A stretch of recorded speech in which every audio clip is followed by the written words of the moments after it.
Hello everyone, welcome to IQ Tab. Now this is a new segment in the series of Let's Analyze in which we try to take up a particular topic and try to talk about it in different perspectives. हम उसके facts plus data के साथ साथ उसके कुछ analytical point of view को समझने की कोशिश करते हैं.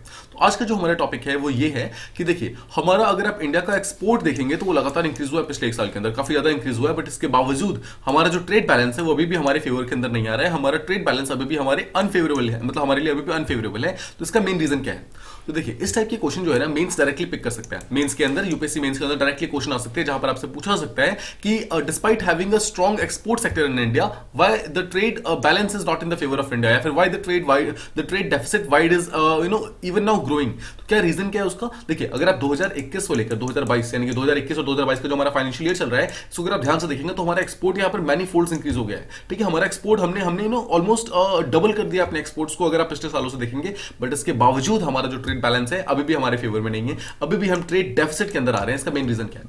देखिए अगर आप शॉर्ट में इसका रीजन देखेंगे तो शॉर्ट में तो उसका रीजन सिंपल है कि हमने ऑल्दो एक्सपोर्ट काफी इंक्रीज किया है पर साथ में हमारा जो इंपोर्ट है वो भी इंक्रीज हुआ है. ठीक है, सिंपल टर्म्स में तो ये है, but it is actually much more than that. अगर हम इसको थोड़ा सा डीपर अंडरस्टैंडिंग के लिए जाए तो हम समझने की कोशिश करेंगे कि एग्जैक्टली एक्सपोर्ट होने के बावजूद हमारा इंपोर्ट भी, देखिए इंपोर्ट हमारा इंक्रीज हुआ है, इसमें कोई डाउट नहीं है, बट इसके बावजूद हमारा ट्रेड बैलेंस हमारे फेवर में क्यों नहीं आया है, यही हमारे आज के लेट्स एनालाइज का टॉपिक है. ठीक है, तो हम इसे प्रॉपर्ली समझने की कोशिश करते हैं. अगर आप इंडिया के एक्सपोर्ट को समझेंगे तो पिछले एक साल के अंदर ऑलमोस्ट 50% हमने अपना एक्सपोर्ट इंक्रीज कर दिया है, और that too in the just first 9 months. देखिए आपको पता है कि जो एक फाइनेंशियल ईयर होता है ना वो हमेशा अप्रैल से लेकर के नेक्स्ट मार्च तक होता है. ठीक है, आपको ध्यान रखना है अप्रैल से लेकर के नेक्स्ट मार्च तक एक फाइनेंशियल ईयर होता है. तो इसका मतलब क्या है? जिस फाइनेंशियल ईयर में अभी हम हैं यानी कि 2021-22 का जो फाइनेंशियल ईयर है it started in April 2021 and it will end in March 2022 के अंदर ये फिनिश होगा. ठीक है, सो अप्रैल 2021 के बीच से लेकर के अभी जनवरी 2022 में आ चुके हैं, यानी कि 9 मंथ्स ऑलरेडी कंप्लीट हो गए हैं, और इसी में हमने एक्सपोर्ट इतने ज्यादा किए, मतलब इंडिया का एक्सपोर्ट इतना सेक्टर काफी ज्यादा इंक्रीज हो गया है कि हमने ईयर ऑन बेसिस पे, मतलब ईयर ऑन ईयर बेसिस पे हमने 50% इसको इंक्रीज कर दिया.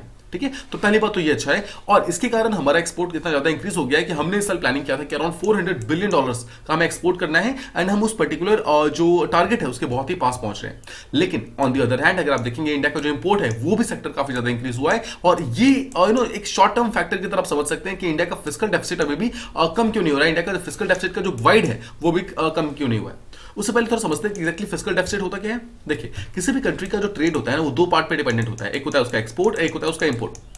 एक्सपोर्ट का सीधा सा मतलब क्या है? एक्सपोर्ट का मतलब है कि एक पर्टिकुलर सामान जो एक कंट्री के अंदर बनता है उस सामान को अगर वो कंट्री किसी दूसरे कंट्री में बेचती है उसका मतलब क्या है कि एक्सपोर्ट करती है. तो जब भी एक्सपोर्ट करेगी आपको ध्यान रखना है, जब भी सामान एक्सपोर्ट होगा, जब भी गुड्स एक्सपोर्ट होंगी, सर्विसेज एक्सपोर्ट होंगी, तो हमेशा पैसा इकोनॉमी के अंदर आएगा. ठीक है, money will come inside the economy. इसका मतलब क्या है? Export is always good for a country because वो पैसा लाती है. तो देखिए अब जब भी इंपोर्ट करेंगे तो उसका मतलब क्या है? इंपोर्ट करने का मतलब है कि हम दूसरे कंट्री से गुड्स एंड सर्विसेज लेते हैं और बदले में उनको पैसा देना पड़ता है. इसका मतलब क्या है कि money goes out of the country. तो एक्सपोर्ट जो होता है वो कंपैरेटिवली बेटर होता है बिकॉज पैसा हमारी कंट्री में आता है. बट इंपोर्ट जो देखिए import is very important, but still अगर एक्सपोर्ट के अगर आप कंपैरिजन करेंगे तो इंपोर्ट उतना ज्यादा अच्छा नहीं होता है बिकॉज पैसा हमारी कंट्री से बाहर जाता है. ठीक है, तो अब देखिए एक्सपोर्ट और इंपोर्ट में जो गैप होता है ना that particular gap is called as fiscal deficit. अगर अब देखिए यहाँ पर दो वर्ड्स हो सकते हैं, one is called as fiscal surplus and one is called as fiscal deficit.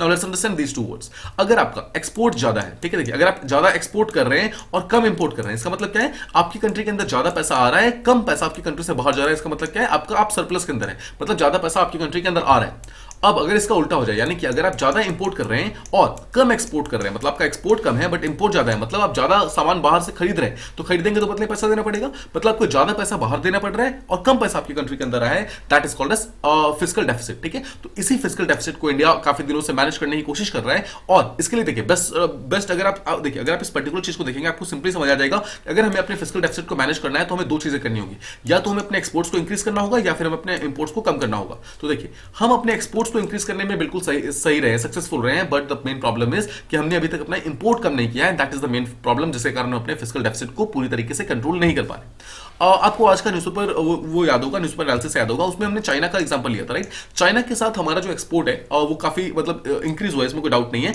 But हमारा इंपोर्ट और भी ज्यादा इंक्रीज हुआ है. मतलब देखिए हम पिछले एक साल में हमने सिर्फ $25 बिलियन का यहां पर एक्सपोर्ट किया है चाइना को, पर बदले में ऑलमोस्ट $97.5 बिलियन का यहां पर इंपोर्ट किया चाइना से. तो दैट मींस कि चाइना के ऊपर हम बहुत ज्यादा इंपोर्ट के लिए डिपेंडेंट हो रहे हैं. ठीक है, अब देखिए एक तो हो गया कि हमारा एक्सपोर्ट बढ़ रहा है, साथ ही साथ हमारा इंपोर्ट भी बढ़ रहा है, बट साथ ही साथ देखिए इन सब चीजों के अलावा जो ट्रेड होने के लिए जो एक चीज बहुत जरूरी होता है that is called as FTS यानी कि फ्री ट्रेड एग्रीमेंट्स, मतलब दो कंट्री जब साथ में एफटीए साइन करती है तो कहीं ना कहीं वो एक दूसरे कंट्री को अश्योरेंस दे रही होती है कि हम आपके साथ ट्रेड करेंगे और बहुत ही कम टैरिफ पे करेंगे। इसका मतलब क्या है कि एक कंट्री जब दूसरी कंट्री को कोई सामान भेजेगी तो उस सामान के ऊपर ज्यादा टैक्सेस नहीं लगाए जाएंगे ताकि वो सामान ज्यादा महंगा ना हो जाए। ठीक है, तो इन तीनों चीजों के बारे में हम थोड़ा सा डिटेल में समझने वाले हैं। Let's move on to the first one, जो कि बात करता है कि हमारा इंडियन एक्सपोर्ट जो हुआ है कितना इंक्रीज हुआ है फिर कितना डिक्रीज हुआ है। तो अभी हमारा फाइनेंशियल ईयर 21-22 चल रहा है, इसको हम समझने की कोशिश करते हैं। तो देखिए, जैसा हमने बात की कि अप्रैल 2021 में फाइनेंशियल स्टार्ट हुआ था और दिसंबर 2021 तक का डेटा जो ऑलरेडी आ चुका है, इसके बीच में देखिए हमारा एक्सपोर्ट्स आप देख सकते हैं $300 बिलियन ऑलरेडी हम अचीव कर सकते हैं। हमारा एम था $400 बिलियन और हम के काफी ज्यादा क्लोज पहुंच चुके हैं और अगले 3 महीनों के अंदर अगर हमारा एक्सपोर्ट इस तरीके से इंक्रीज होता रहा तो ऑटोमेटिकली हम $400 बिलियन को भी क्रॉस कर जाएंगे। अगर आप ईयर ऑन ईयर बेसिस को देखेंगे तो ये 50% ऑलमोस्ट इंक्रीज हो गया, ठीक है, 50% इंक्रीज हो गया। बट अगर आप ध्यान से सोचे तो this is not actually big achievement.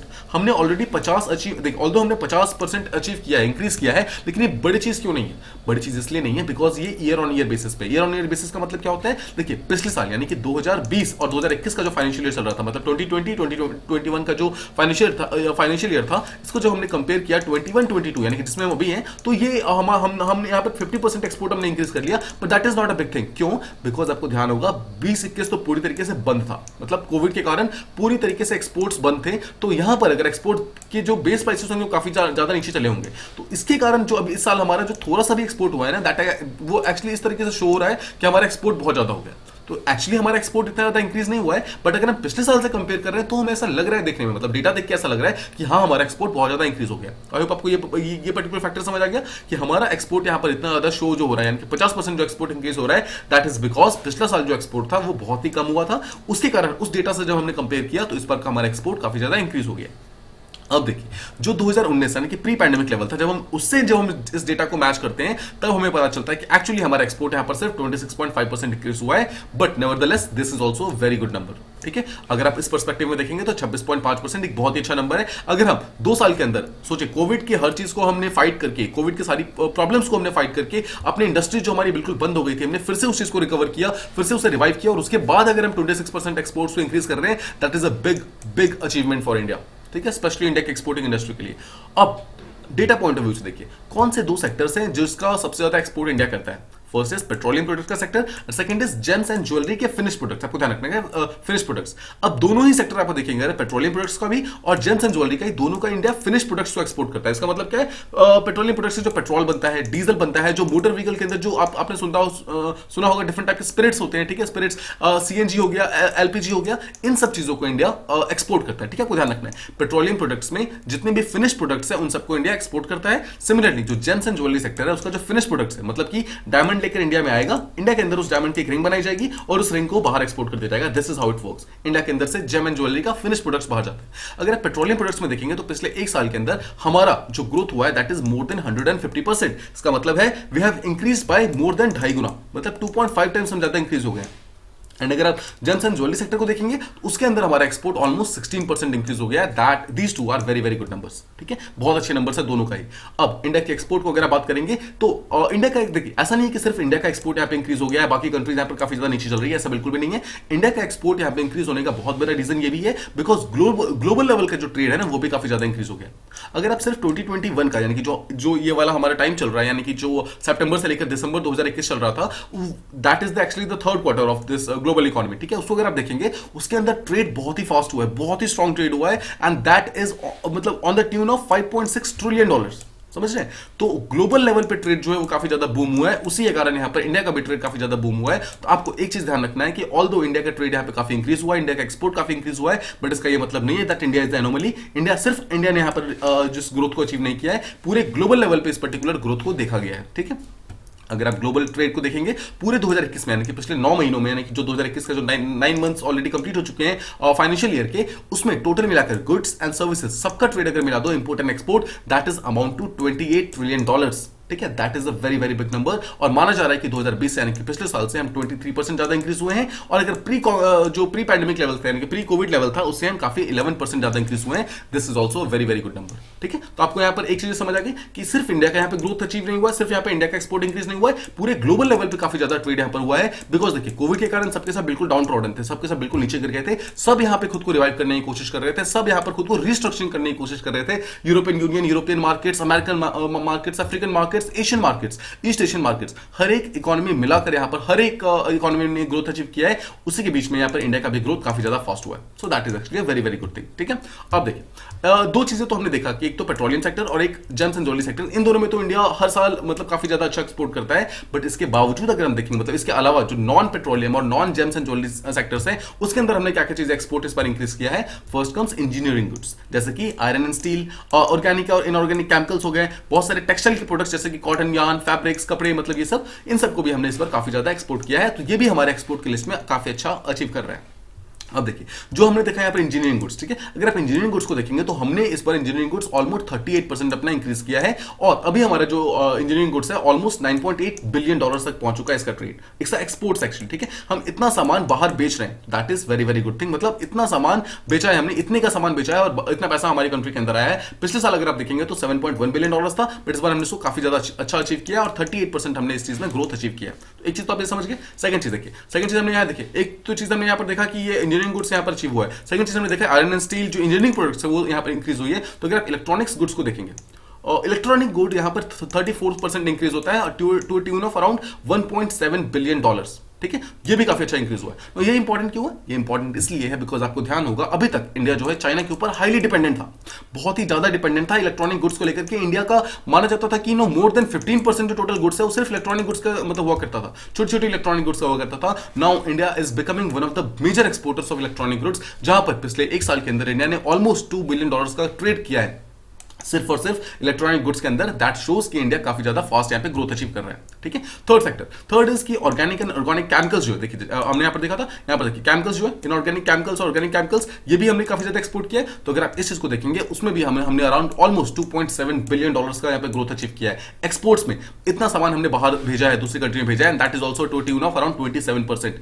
So these three actually show करती है कि इंडिया का जो एक्सपोर्ट सेक्टर है, हम जो देखिए ट्रेडिशनली हम यहाँ पर पेट्रोलियम सेक्टर जो है, जो जेम्स एंड ज्वेलरी सेक्टर था, उसमें तो हम ऑलरेडी काफी ज्यादा एक्सपोर्ट करते थे, बट इसके अलावा हमने कुछ सेक्टर्स चूज किए हैं. इलेक्ट्रॉनिक गुड्स जो हो गए, फिर जो हमारे जो ऑटोमोबाइल्स की कंपनीज हैं, जो ऑर्गेनिक गुड्स है, केमिकल इंडस्ट्री है, इन सब चीजों में हमने अपना अच्छा जो हमारा जो एक्सपोर्ट है, जो हमारे मैन्युफैक्चरिंग काफी ज्यादा इंक्रीज हुआ है. अच्छा, एक्सपोर्ट इंक्रीज होने का मतलब क्या है? सोचिए, एक्सपोर्ट अगर इंक्रीज हुआ है इसका सीधा सा मतलब है कि हमारे इंडिया के अंदर वो चीजें बन रही है ना. देखिए इंडिया के अंदर चीजें मैन्युफैक्चर होंगी तभी तो वो चीजें एक्सपोर्ट होंगी ना. अगर इंडिया के अंदर उसको चीज मैन्युफैक्चर नहीं होंगी तो उसको चीज को हम बाहर कैसे बेचेंगे, राइट? इसलिए इंडिया के अंदर एक्सपोर्ट हुआ है, एक्सपोर्ट इंक्रीज हुआ है, इसका बहुत एक अच्छा सिग्निफिकेंट मतलब एक अच्छा जो एक्चुअली जो इंडिकेशन है कि इंडिया के जो मैन्युफैक्चरिंग सेक्टर है वो बहुत ही स्ट्रांग ग्रो कर रही है. अगर हम अपना ट्रेंड देखेंगे, जो हमारा इंडिया ग्रोथ, जो इंडिया का एक्सपोर्ट का ग्रोथ है काफी ज्यादा इंक्रीज हो रहा है. अगर आप इसको देखेंगे तो जो हमारा मिनिस्ट्री ऑफ ट्रेड है, जो ministry of trade and commerce है, उनका कहना ये है this particular trend is going to continue because India का एक बहुत ही अच्छा इमेज, बहुत ही पॉजिटिव इमेज जो है इंटरनेशनल लेवल पे बन चुका है. अगर आप देखेंगे इंटरनेशनल मार्केट के अंदर इंडिया के थ्रू, इंडिया के गुड्स के थ्रू एक बहुत ही अच्छे सेंटिमेंट्स आते हैं, बहुत ही अच्छे वाइब्स आते हैं, और इंडियन गुड्स को यहाँ पे प्रेफर किया जा रहा है as compare to Chinese goods, as compare to Indonesian goods, या फिर as compare to Vietnam goods. ये सब इंडिया के बहुत ही मेजर वो है, क्या बोलते हैं, कॉम्पिटिटर्स है. इन सब के बदले में इंडियन गुड्स को यहाँ पर काफी ज्यादा वो किया जा रहा है, प्रेफर किया जा रहा है. ठीक है, तो एक्चुअली शो करता है कि इंडिया का जो ग्रोथ है वो शॉर्ट टर्म नहीं है, काफी लॉन्ग टर्म होने वाला है, बिकॉज खुद लोग आके इंडिया की ग्रोथ मतलब चीजों को चूज कर रहे हैं. इसके अलावा अगर आप एक सेकंड फैक्टर जो बताया गया कि क्यों हमारा एक्सपोर्ट इतना इंक्रीज हो रहा है, बिकॉज इंडिया के जो एक्सपोर्टर्स हैं वो जो ग्लोबल लेवल की जो मार्केट की रिक्वायरमेंट्स है उसको समझना उन्होंने स्टार्ट कर दिया है, और उसके हिसाब से उन्होंने अपने प्रोडक्ट्स को अपग्रेड करना स्टार्ट कर दिया है. This is what is called as competition can actually bring innovation. Competition can actually bring एक ऐसी ग्रोथ ला सकता है जो कि नॉर्मल चीजों में नहीं आती. ठीक है, आई होप आप ये चीजें समझ रहे हैं कि ग्लोबल मार्केट में देखिए जब हमारी इंडियन इंडस्ट्री ने जाकर वहां पर कॉम्पीट करना स्टार्ट किया तो एक्चुअली उनको समझना, जो एक्सपोर्टर्स थे उनको ये समझ आना स्टार्ट हुआ कि एक्जैक्टली मार्केट की रिक्वायरमेंट्स क्या है, एक्जैक्टली उन्हें क्या क्या चीजें चाहिए, उसके हिसाब से इन्होंने अपने अपने प्रोडक्ट्स को अपग्रेड करना स्टार्ट किया, एंड बिकॉज ऑफ दैट हमने अपना export industry one of the fastest growing बना लिया है. अब देखिए इसका एक फैक्टर और बोला जाता है, एक फैक्टर और ये है कि कोविड-19 इन्फेक्शन के कारण बहुत सारे हमारे जो कॉम्पिटिटर्स थे, जैसे कि वियतनाम हो गया, इंडोनेशिया हो गया, इसके सप्लाई चेन में काफी ज्यादा डिस्ट्रप्शन आ गए हैं, बिकॉज ये छोटी इकोनॉमीज है. देखिए वियतनाम एक छोटी सी कंट्री है जिसके अंदर कोविड को ये बहुत ही प्रॉपर्ली मैनेज ना करने के कारण इनकी इंडस्ट्रीज वगैरह काफी बंद हो गई. ठीक है, देखिए ऑल्दो ये चीज बिल्कुल सही नहीं है, और इस चीज को रिवाइव करने के लिए काफी ज्यादा कोशिश की जा रही है, इवन थ्रू इंडिया. इंडिया भी काफी सपोर्ट कर रहा है वियतनाम और इंडोनेशिया को, बट द पॉइंट इज कि वियतनाम जो अभी तक एक बहुत बड़ा एक्सपोर्टर हुआ करता था चीजों का, जब उसने ये चीजें एक्सपोर्ट करना बंद कर दिया, ऑब्वियसली बात है उसकी इंडस्ट्री बंद होगी तो एक्सपोर्ट कैसे करेगा वो, राइट? अब अगर उसने बंद कर दिया तो कहीं ना कहीं इन सब चीजों का डिमांड जो है वो इंडिया की तरफ आ गया है. अब इन जितनी भी चीजें जो पहले वियतनाम से खरीदी जाती थी उन सब चीजें जो है वो इंडिया से खरीदी जा रही है. तो मान सकते हो कहीं ना कहीं ये वाला एक्सपोर्ट जो है वो शॉर्ट टर्म है. अगर कल को वियतनाम का हो गया वियतनाम फिर से रिज्यूम करेगा तो कहीं ना कहीं वियतनाम फिर से इस मार्केट को कैप्चर करने की कोशिश करेगा। बट यहां पर इंडिया के जो एक्सपोर्टर्स हैं, अगर वो खुद को लगातार इनोवेट करते रहेंगे, लगातार खुद को और ज्यादा इंप्रूव करते रहेंगे, तो हो सकता है कि इनका मार्केट लॉन्ग टर्म के लिए भी कैप्चर हो जाए। ठीक है, तो आई होप आपको ये चीजें तो ब्रॉड अंडरस्टैंडिंग है, जो एक टाइप का एनालिटिकल पॉइंट ऑफ व्यू उसमें समझ आ रहा हो। आपको यहाँ पर सिर्फ डेटा बिल्कुल ध्यान नहीं रखना है कि एक्जैक्टली इतना परसेंट इंक्रीज हुआ, इतना परसेंट डिक्रीज हुआ, बिल्कुल भी नहीं। ठीक है, आपको पीछे का रीजन समझना है कि क्यों एक्जैक्टली मार्केट सेंटिमेंट्स हमारे सही हो रहे हैं, क्यों इंडिया की प्रोडक्ट्स को वहां पर प्रेफर किया जा रहा है, क्यों वियतनाम का जो मार्केट डाउन होने के कारण इंडिया को यहाँ पर क्या फायदा हो रहा है। आपको पीछे का जो बैकग्राउंड सर्विसेज है उसको समझना है। ठीक है, अब देखिए यहां तक तो हम बात कर रहे थे जो मैन्युफैक्चरिंग गुड्स था उसके बारे में। कुछ सर्विसेज सेक्टर के बारे में बात करते हैं। अगर सर्विस सेक्टर की बात करेंगे तो उसमें भी हमारा एस्टिमेट जो ग्रोथ है वो it has increased by almost 18% और हमारा service sector almost 177.7 billion dollars तक पहुंच चुका है। And this has actually seen this type of growth for the first time in the last 9 months। मतलब पहली बार इतना फास्ट ग्रो कर रहा है हमारा service sector. This also shows कि सिर्फ गुड्स की इंडस्ट्री में नहीं बट सर्विसेज की इंडस्ट्री में, जैसे कि हॉस्पिटल केयर हो गया, ठीक है, टूरिज्म इंडस्ट्री हो गया और डिफरेंट जितने भी सर्विस सेक्टर होते हैं इन सब में भी इंडिया काफी ज्यादा फास्ट ग्रो कर रहे हैं। ये तो आप समझ गए एक्सपोर्ट्स के बारे में। अब हम थोड़ा समझते हैं कि इंपोर्ट।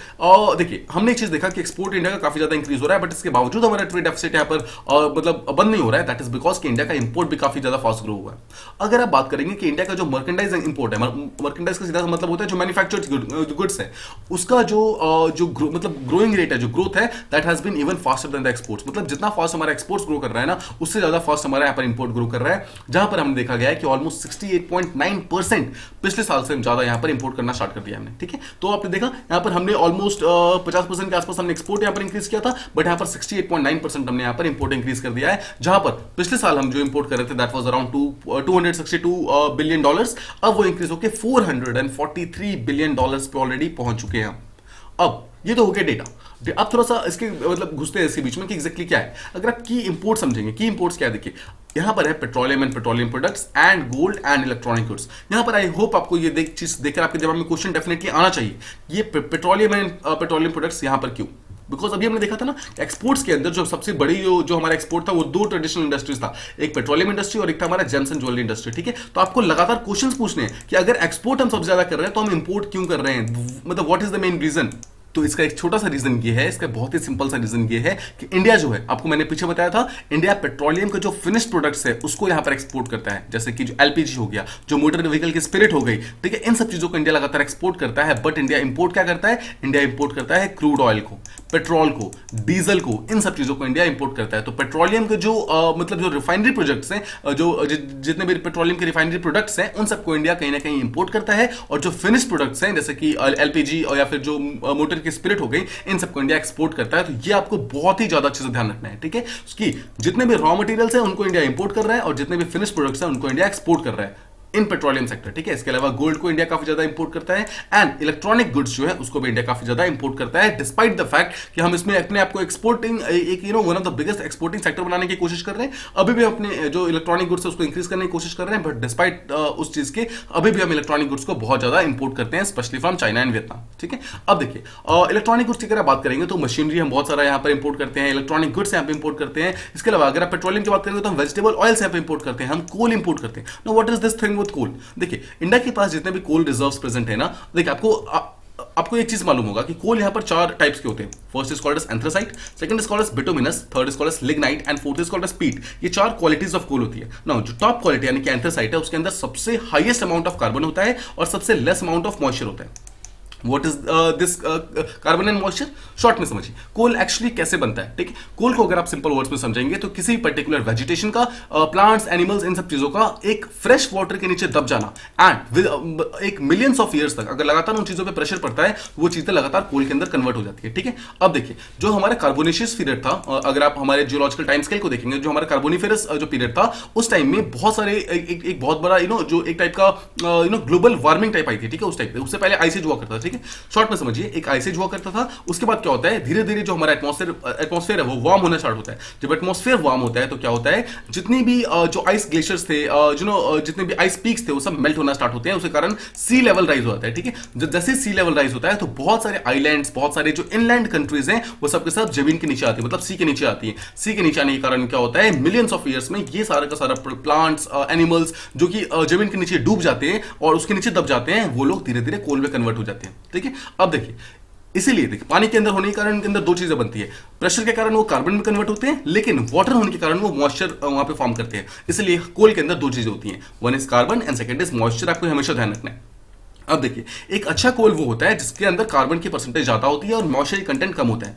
तो जो हमारा बेस्ट क्वालिटी कोल होता है that is called as anthracite. तो एंथ्रेसाइट के अंदर जो कार्बन परसेंटेज होता है दैट इज मोर देन 80%। ठीक है, उसके बाद बिटुमिनस, उसके अंदर अराउंड 60% होता है कार्बन होता है। लिग्नाइट के अंदर अराउंड 40% होता है और मतलब पीट ऐसा है जिसके अंदर 20% से कम कार्बन होता है। तो सबसे कम क्वालिटी, सबसे बैड क्वालिटी ऑफ कोल कौन सा है? पीट होता है। सबसे बेस्ट क्वालिटी ऑफ कोल कौन सा है? एंथ्रेसाइट होता है। अब समझिए इंडिया के अंदर एंथ्रेसाइट मेजरली प्रेजेंट नहीं है। इंडिया के अंदर सिर्फ एक ही प्लेस प्रेजेंट है जीआईएनके के अंदर, सिर्फ वहीं पर ये पर्टिकुलर एंथ्रेसाइट पाया जाता है। बट इसके अलावा इंडिया के अंदर जो मेन चीजें हैं दैट इज एक्चुअली बिटुमिनस। ठीक है, जो बिटुमिनस कोल है वो एक्चुअली इंडिया के अंदर पाया जाता है, इंडिया के अंदर एंथ्रेसाइट नहीं पाया जाता है। इसीलिए इंडिया क्या करता है, बिटुमिनस कोल को यहां पर एक्सपोर्ट करता है और एंथ्रेसाइट कोल को यहां पर इंपोर्ट करता है। तो that is what we are talking about कि जो यहां पर जो आप कोल की बात कर रहे हैं वो एक्चुअली एंथ्रेसाइट कोल है। ठीक है, हम इस एंथ्रेसाइट कोल को यहां पर जो है इंपोर्ट करते हैं, और जो हमारा बिटुमिनस कोल है जो कि इंडिया के अंदर काफी ज्यादा झारखंड, छत्तीसगढ़, उड़ीसा इन सब एरियाज में पाया जाता है, उसको हम एक्सपोर्ट करते हैं। तो आई होप आप ये चीज प्रॉपर्ली समझ के, क्या मशीनरी को आप इंपोर्ट कर रहे हैं, इलेक्ट्रॉनिक गुड्स को इंपोर्ट कर रहे हैं, वेजिटेबल ऑयल को यानी कि देखिए पेट्रोलियम प्रोडक्ट्स को हम यहाँ पे इंपोर्ट कर रहे हैं, कोल को हम यहाँ पे इंपोर्ट कर रहे हैं। जो कौन सा कोल? एंथ्रेसाइट कोल।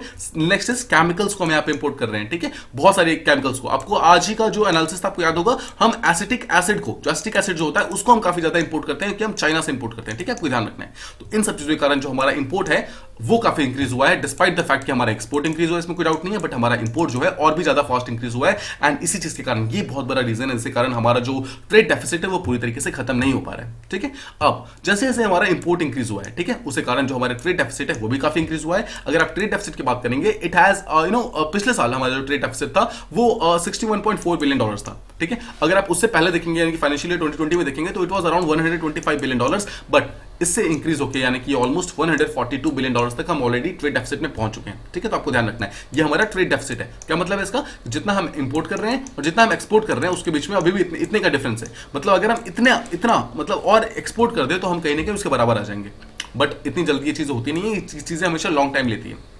इसके अलावा इंडिया की अगर आप सर्विस सेक्टर की बात करेंगे, उसका सरप्लस देखिए, इंडिया का सर्विस सेक्टर जो उसमें काफी ज्यादा सरप्लस है, लेकिन इंडिया का जो मैन्युफैक्चरिंग सेक्टर है उसके अंदर काफी ज्यादा डिक्रीज होता है। तो अगर आप सर्विस सेक्टर की बात करेंगे उसके अंदर हम अराउंड $74 बिलियन के आसपास सरप्लस में चल रहे हैं। इसका मतलब क्या है? इंडिया जो है सर्विस सेक्टर में ज्यादा एक्सपोर्ट करता है और कम इंपोर्ट करता है, बिकॉज इंडिया के पास सर्विस सेक्टर बहुत ही ज्यादा स्ट्रॉन्ग है। ठीक है, इंडिया का IT सेक्टर और इंडिया का जो जितने भी हॉस्पिटैलिटी सेक्टर है, टूरिज्म सेक्टर है, वो काफी ज्यादा स्ट्रॉन्ग है। इंडिया को बाहर से चीजों को इंपोर्ट नहीं करना पड़ता है सर्विस सेक्टर में, लेकिन मैन्युफैक्चरिंग मतलब चीजों में इंडिया को काफी ज्यादा इंपोर्ट करना पड़ता है। अब देखिए, ये था हमारा जो मैन्युफैक्चरिंग प्रोडक्ट्स है, ये था हमारा जो सर्विस सेक्टर है। दोनों को अगर आप मर्ज कर दोगे तो वहां पर एक्सपर्ट्स ने ये बोला है कि इंडिया का टोटल मिलाकर जो करंट अकाउंट डेफिसिट है, आपको ध्यान रखना है, करंट अकाउंट डेफिसिट के अंदर गुड्स भी आ गया प्लस सर्विसेज भी आ गया, दोनों कंबाइन होकर हम डेफिसिट में जाते हैं, एंड दैट इज अराउंड 40 से 45 बिलियन डॉलर्स तक आते हैं। आई होप आप ये चीज समझ रहे हैं। मैन्युफैक्चरिंग में हम अराउंड $140 बिलियन के डेफिसिट में हैं, लेकिन $70 बिलियन के हम सरप्लस में सर्विसेज में।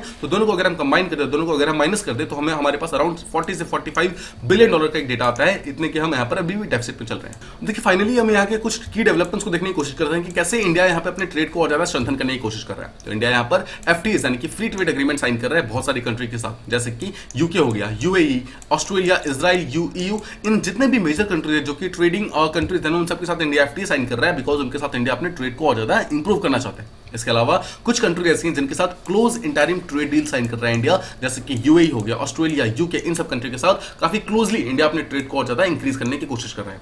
जो हमारे कॉमर्स मिनिस्टर है उन्होंने रिसेंटली ये चीज कहा था। देखिए, ये एक बहुत ही इंपॉर्टेंट स्टेटमेंट कहते हैं। वो बोलते हैं कि अगर इंडियन इंडस्ट्री ये चाहती है कि दूसरी कंट्री में जाकर के इंडियन जो प्रोडक्ट्स है उनको मार्केट मिले, तो इंडियन इंडस्ट्री को इस चीज के लिए भी रेडी रहना होगा कि दूसरी चीजों को अपने इंडिया के अंदर भी उनको मार्केट प्रोवाइड करना होगा। इसका मतलब क्या है कि इंडियन इंडस्ट्री अगर ये चाहती है कि अगर इंडिया के अंदर कोई चीज बन रही है, ठीक है, वो चीज बाहर जाकर इंडिया के बाहर जाकर एक्सपोर्ट हो, तो देखिए एक्सपोर्ट करना है तो क्या होगा, उसको पहले मार्केट मिलना होगा, वहां पे एक मार्केट चाहिए होगा। तो अगर इंडिया, जैसे मान लीजिए यहाँ पर यूएसए का एग्जांपल लेते हैं, तो अगर इंडिया जाकर यूएसए को चीजें बेचना चाहता है तो इंडिया को इस चीज के लिए रेडी रहना होगा कि यूएसए की कंपनी भी इंडिया के अंदर आके चीजें बेच सकती है। हम ऐसा नहीं कर सकते कि जो सिर्फ इंडिया की ये मतलब हर चीज हम इंडिया के एडवांटेज में नहीं कर सकते हैं। यहाँ पर हमें दोनों तरफ से जो चीजें हैं उनको मतलब दोनों तरफ से देखना होगा, ताकि ठीक है, ताकि जहां पर भी हमारा कॉम्पिटिशन हो, मतलब जहां पर भी हमें एक कॉम्पिटेटिव एज मिल रहा है, जहां पर हम कंपैरेटिवली एडवांटेज में है, वहां पर हमें मार्केट एक्सेस के बारे में देखना चाहिए, ताकि हमें वहां पर मार्केट मिल सके और हम वहां पर अपने सामान को बेच सके। बट साथ ही साथ अगर कोई दूसरी कंट्री किसी कंट्री के अंदर एडवांटेज में है तो हमें अपने इंडियन कंज्यूमर्स को वहां पर उन पर्टिकुलर लोगों को मार्केट प्रोवाइड करना चाहिए, हमें वहां पर उस चीज के अंदर दखल अंदाजी नहीं करनी चाहिए। This is what our commerce minister recently said. ठीक है, ये था हमारा आज का लेट्स एनालाइज का टॉपिक।